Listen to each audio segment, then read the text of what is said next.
இந்த 400 வருஷத்தில் என்ன ஆகுதுன்னா என்ன நடந்து 70 எத்தனை பேர் வந்தாங்க மொத்தம் குடும்பமாக? 70 அல்லது 75ன்னு ஸ்தேவான் சொல்கிறார்.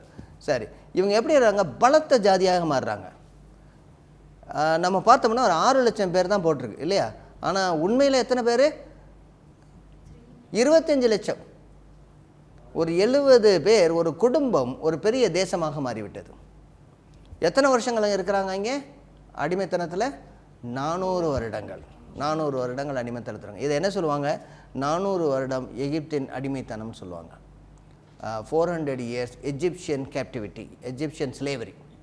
ரொம்ப கஷ்டப்பட்டாங்க. யாத்திராகமம் 1வது அதிகாரம் 7வது வசனம் வாசிங்க.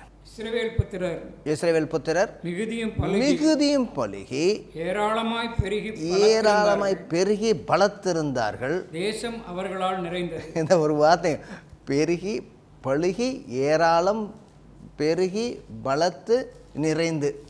இப்போ எந்த அளவுக்கு அவங்களுடைய சமுதாயத்தை ஆண்டவர் ஆசீர்வதிக்கிறார் பாருங்க.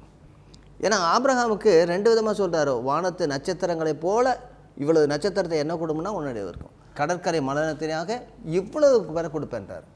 ஆக 70 பேர் ஒரு குடும்பம், 75 பேர் குடும்பம் இப்பொழுது ஒரு பெரிய சமுதாயமாக மாறுகிறது. அது கிட்டத்தட்ட 25 லட்சம், 6 லட்சம் புருஷர்கள் குடும்ப தலைவர்கள்னா 25 லட்சம் குடும்பமாக மாறுகிறார்கள். இப்போ நம்ம கதை எங்கேருந்து போகுதுன்னா எதுவரையிலேருந்து எது வரைக்கும் வந்துட்டோம்? நம்ம இப்போ யாரை பின்பற்றி நம்ம போகிறோம்னா ஸ்தேவான் சொன்னதை போகிறோம். ஸ்தேவான் எங்கேருந்து ஆரம்பித்தார்? ஆபிரகாம் யோசேப்பு வரைக்கும் போகிறார். மோசேலேருந்து இப்போ ஆரம்பிக்க போகிறோம்.